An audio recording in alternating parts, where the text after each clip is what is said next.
Do you like food that is high in protein, high in fiber, high in micronutrients, and costs literal pennies to make? Today we're talking about beans. So humans have been eating beans for 20,000 years. We've lost the ability to cook them. Not only that, did you know that beans are toxic? This was a popular fact on the internet like 10 years ago. But undercooked beans are in fact toxic. The plant makes a phytotoxin, which is a natural insecticide. And if you don't cook these beans, it will make you sick. But it's really, really easy to cook beans. They're super cheap. This was a pound of beans. It cost me literally $3. And this will be meals for us for days. We love beans. We love bean and cheese burritos. And that costs $10 now, which is absurd. So let's go ahead and cook these. So these are dried beans. They are organic. That's why they're $3. You can actually buy them $1 a pound. You want to soak these for a while. 4 hours is minimum. I soak these overnight. Put them in a pot with a lot of water the night before and I just forget about it. You want them to take on kind of this swollen look. These are ready to cook. I like to drain and rinse my beans. So I'm gonna go ahead and just rinse the pot. Okay guys, this is seriously so easy. I've got the pan hot. I've got some butter in there. I chopped up 1 yellow onion. Just gonna go in there. We're not going for any browning, we're just softening these onions. Okay, so that's actually been like 3 minutes.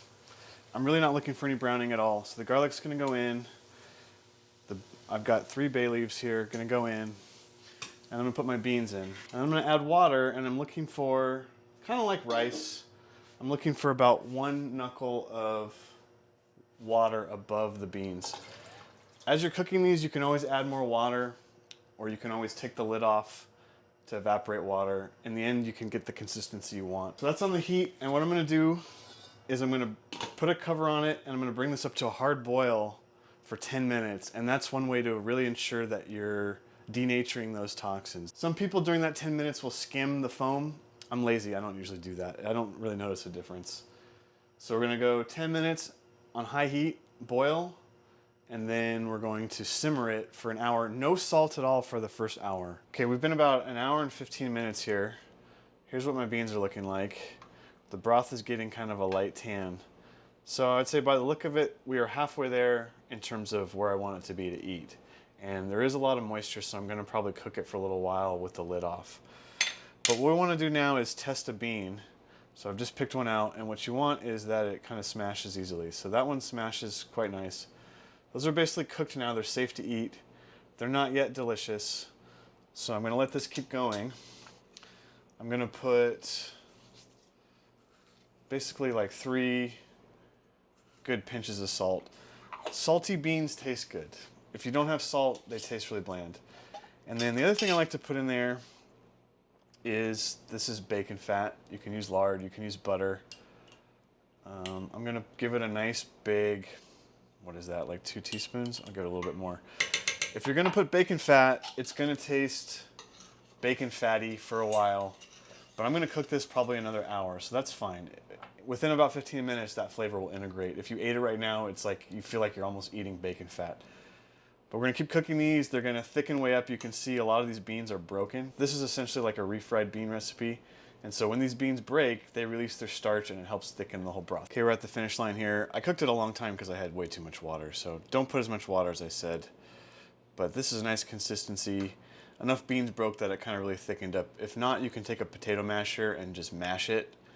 Not fully, but just part of the beans, and it will thicken up. And it's definitely gonna thicken up in the fridge overnight. Okay, we're just gonna roll up a couple of bean burritos here, but I wanna taste it first. Make sure that the salt and everything is good. Consistency looks about right.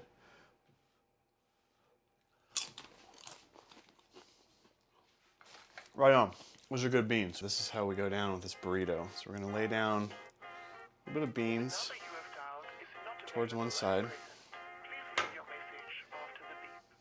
Some shredded cheddar. League of my own, it don't get better. No, read what I wrote, I'm a bestseller. Yeah, reach for my goals, hit it dead center. Hit it dead center. Bullseye, hit it the most, is no misses. Something like fish in a barrel, it's no different. All right, there you have it. Homemade bean and cheese burrito. I got these big tortillas. I don't have a big flat top, so I just did it on a pizza stone. Seems to work all right.